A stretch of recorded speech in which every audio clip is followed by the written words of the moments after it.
Am I the a-hole for kicking out a very vocal child-free flatmate after my wife got pregnant? Basically, my wife and I, 29 male/24 female, bought our own house a couple of years ago and got 2 flatmates in to help pay the mortgage.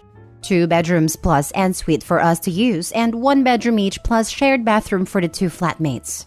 One flatmate, Alex, pretty much keeps to herself while the other one, Caitlin, 32 female, is quite strongly opinionated and much more social. Caitlin is also child-free and occasionally very vocal about it. It's not constant, but when something child-related comes up, she will interject without fail.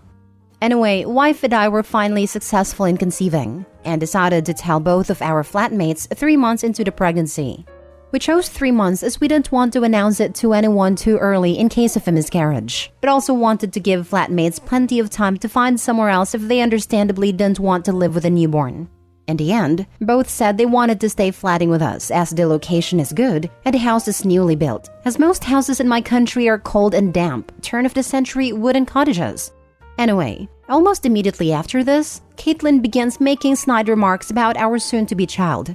Things like she should get a discount on rent for putting up with a baby, she's not going to get any sleep with the baby in the house, we should have told them we were trying, etc. At first, my wife just brushed these off, though I did have a word with Caitlin that they're not appreciated. Since then, the snide remarks became more frequent and rude, like calling us selfish for bringing a child into this world, saying our social lives are going to be over, etc. After a couple months of this, I decided that I didn't want to put up with this kind of negativity in what will be a very stressful but also special time of my life. So, I consulted with my wife, and with her support, have decided to kick Caitlin out of our house. As a flatmate without a formal signed rental agreement, she actually has no tenancy rights in my country, though I still opted to give her a month to find a new place as a sign of good faith. Caitlin is throwing a hissy fit saying I'm being unfair, that since she pays rent, she should have a say in the direction of the household, and that we were selfish for having a kid without even telling flatmates. Alex is on the fence, though has expressed that I'm being a bit unfair to Caitlin. Wife, as I said, fully supports me, though she's less annoyed by her behavior than myself if I'm being honest. So yeah, am I the a-hole? Now for the top comments. Not the a-hole. Your peace of mind in your house comes first, and she sounds insufferable. Yeet her. I agree, not the a-hole. As long as no laws are being broken, renting a room in someone's house does not give you the right to dictate how they choose to live. Just because someone is anti-child, anti-vax, anti-pet, or anti-pasta, they don't have the right to expect others to live by their personal viewpoints. It's part of why I am against any laws being made that are based on the religious beliefs of any one set of people, especially if the law is expected to apply to everyone. I don't mean the rules that apply universally of don't steal, don't kill, don't maliciously lie, etc. I'm talking about the my religion says not to get tattoos. So even if your religion says you can, I'm making a law that forces you to live by the rules of my religion, not yours. Kinda stuff. There are 2 types of child-free people. One just doesn't wish to have children, but they accept that children are a part of life and usually enjoy interacting with kids. The second type hates children, thinks they shouldn't exist, and makes everyone around them miserable. Your flatmate is the latter. If she stayed, she would get even more obnoxious after the baby arrives. I mean, how dare she say you should consult her about your family planning? Kick her out in good conscience, not the a-hole. This is more than that. This woman is a moron. It's one thing to hate being around kids, but you don't slag off the landlord's unborn child if you intend to live there, and act like you should somehow be consulted about their family planning. Totally not the a-hole. Since she pays rent, she should have a say in the direction of the household would apply if you were all renting the place together and were on equal footing, not in a situation where you own the house and you happen to have 2 spare bedrooms that you're renting out. Also, she was informed in plenty of time, chose to stay anyway, and is now being a prick about it. Next story. Am I the a-hole for fighting for full custody of my kids against their mom? I, 28 male, am divorced. My ex-wife, 27 female, who we'll call Brittany, and I decided to do a shared parenting. My current wife and I get them throughout the school year, while she gets every other weekend, and then she gets them majority of the summer while I get them every other weekend.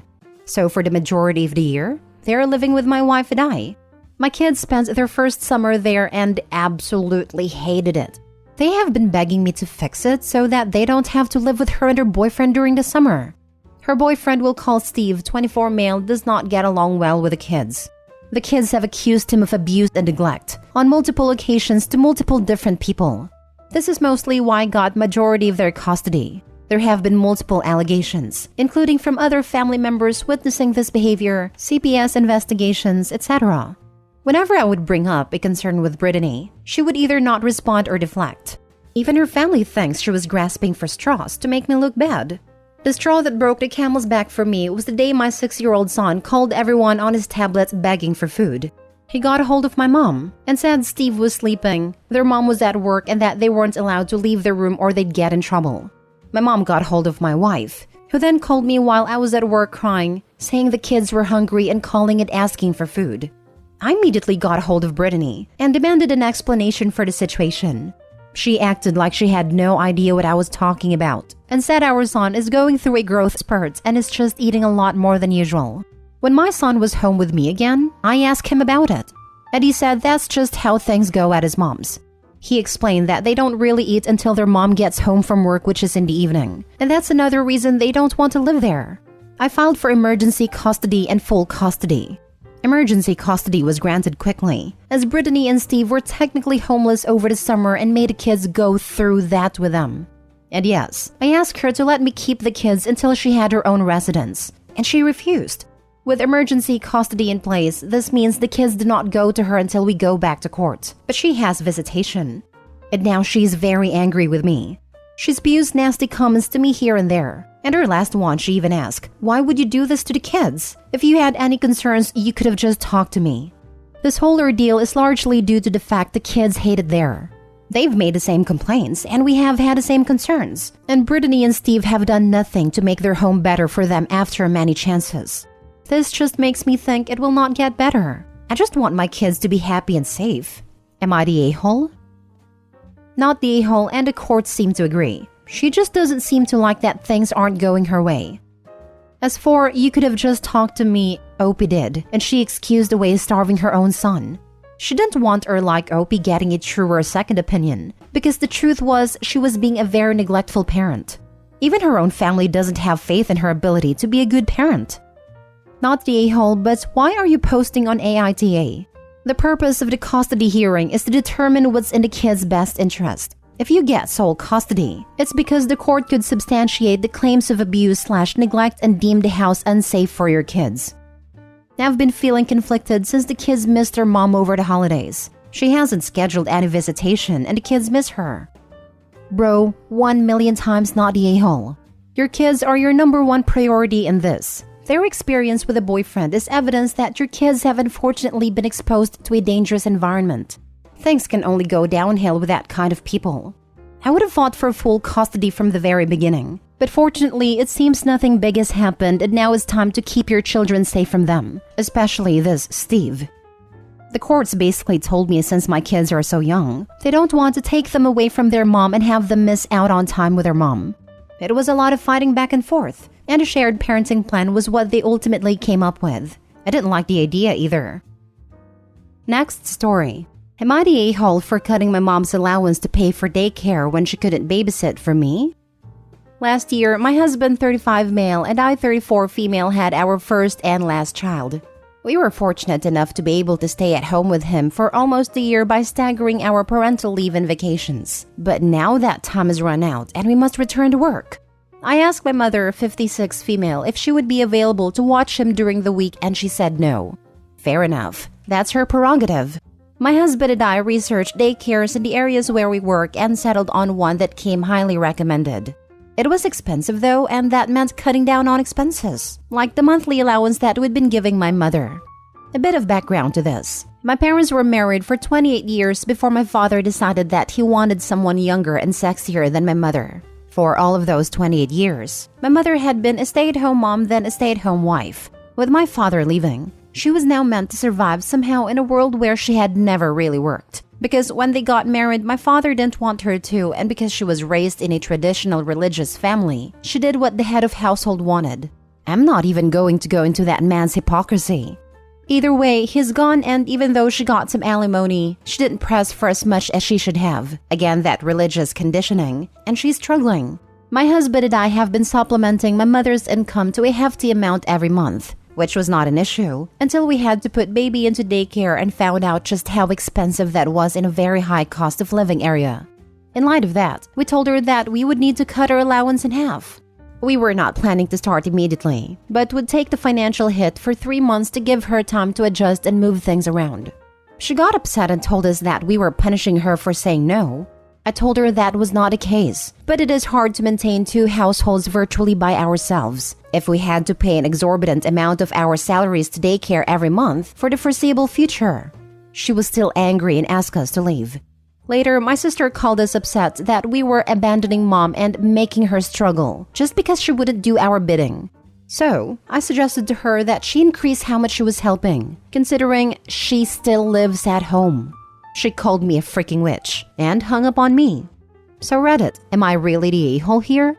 Edited to add, I wanted to answer some recurring questions here. My sister's ability to help is limited and sporadic because she struggles with mental illness. It got much worse in recent years and we're working to get her on disability, but that is a process.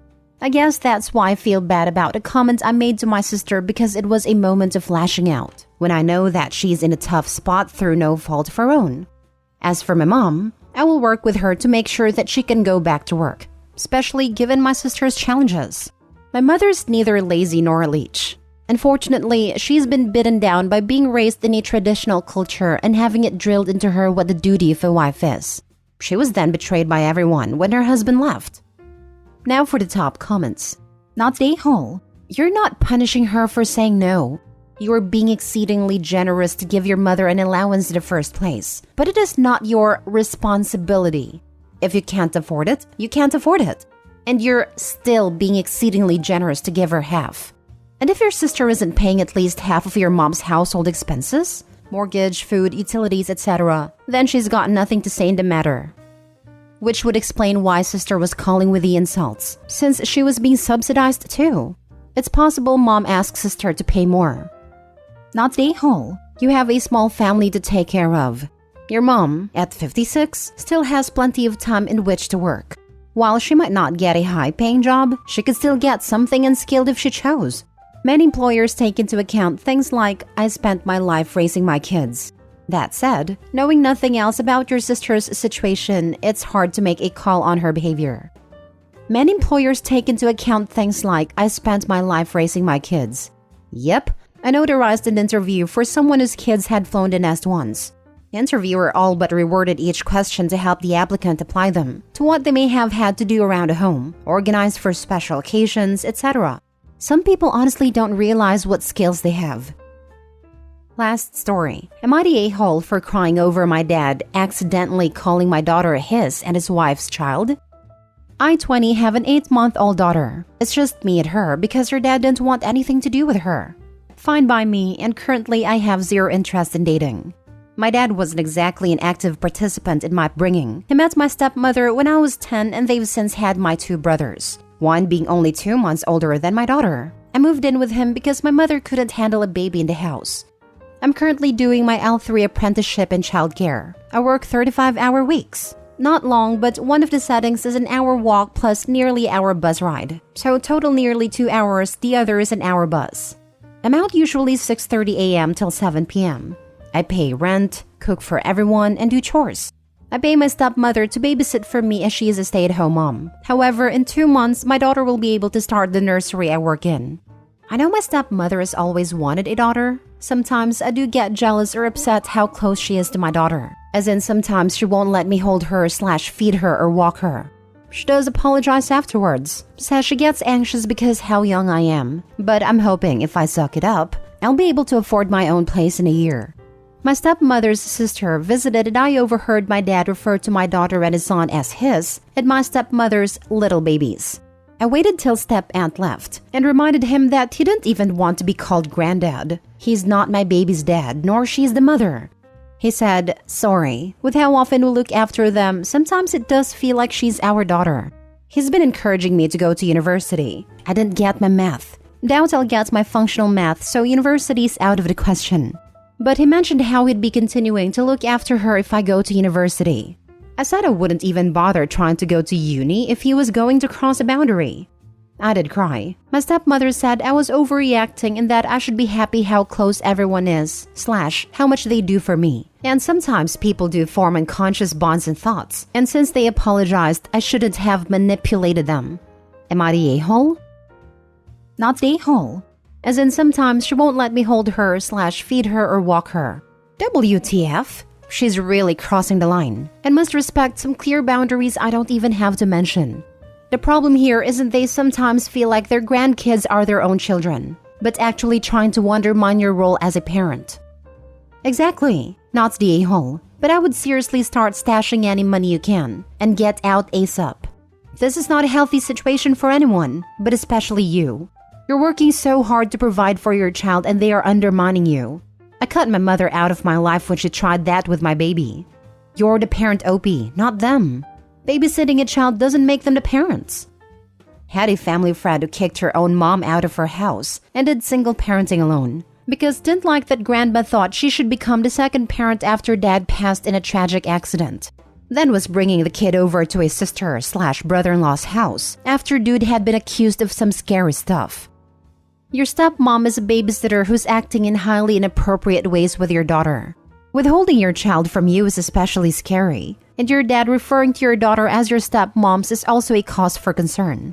I would be worried that they might try to use the police / legal system to take your daughter away from you, especially since your stepmom is already espousing concerns about you caring for your own daughter, and implying that you're incapable or incompetent. Given all this together, I'd be seriously concerned about their motives. Not the a-hole.